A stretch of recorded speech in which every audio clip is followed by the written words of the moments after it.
Making these little brooms is so easy and they turn out so adorable. So what I started with were these foam brushes that you can pick up really cheap at the dollar store.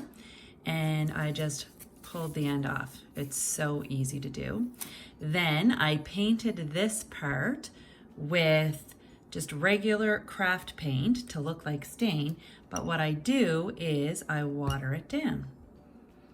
And then when you paint it, it looks like stain. So we'll paint that and then we'll let it dry.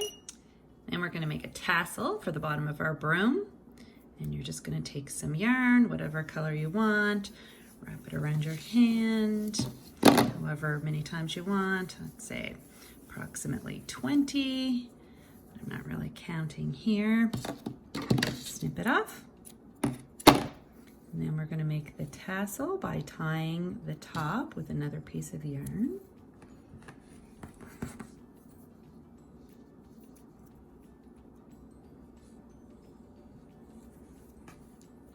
And then we're going to wrap a piece of yarn to make that little part at the top and wrap the other one around in the other direction.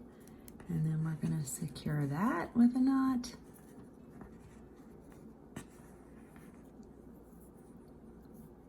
Double knot.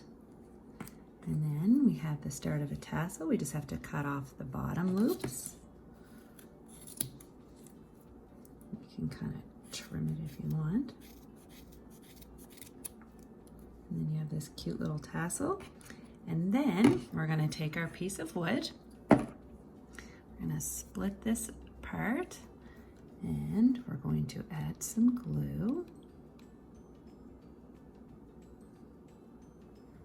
And then we're going to insert our little witch's broom. Oops. Messy, we'll trim that off later. And then we end up with this. Then you can use your Cricut or markers or like a Sharpie or stickers from the dollar store and add the names of the three sisters from Hocus Pocus. How cute is this little Hocus Pocus mug for a tiered tray? I found this little black espresso mug at the dollar store and I used my Cricut to add the words Hocus Pocus, but you could use dollar store stickers too, and I just think this is adorable, filled with little eyeball chocolates. This might actually be the world's easiest DIY, the black flame candle from Hocus Pocus. I found this little tea light at the dollar store and I used craft paint to paint the flame black. And that is it. Here's another really easy Hocus Pocus DIY. This is so cute for a tiered tray. I found this in the toy section of a store near me. They're really easy to find. You can find them on Amazon too.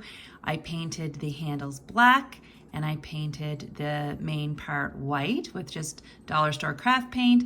I used my Cricut to write out I Spell Children. You could also use a Sharpie or dollar store stickers. And that is it. Cute, right? I am obsessed with little tiny book stacks that I make with scrap wood. They're so small and they look so cute on a tiered tray. This is a version that I made for Halloween. I took some scrap wood and I just cut it into small blocks the same size. I painted this one orange, black, and white, all with dollar store paint. And I use my Cricut to write Amok, Amok, Amok. Again, you could use alphabet stickers from the dollar store or a Sharpie. I wrapped some twine around it, added a little bow, and that is that. I am obsessed with these adorable, easy, and inexpensive DIYs for a tiered tray. Let me show you how they look when I have it all styled.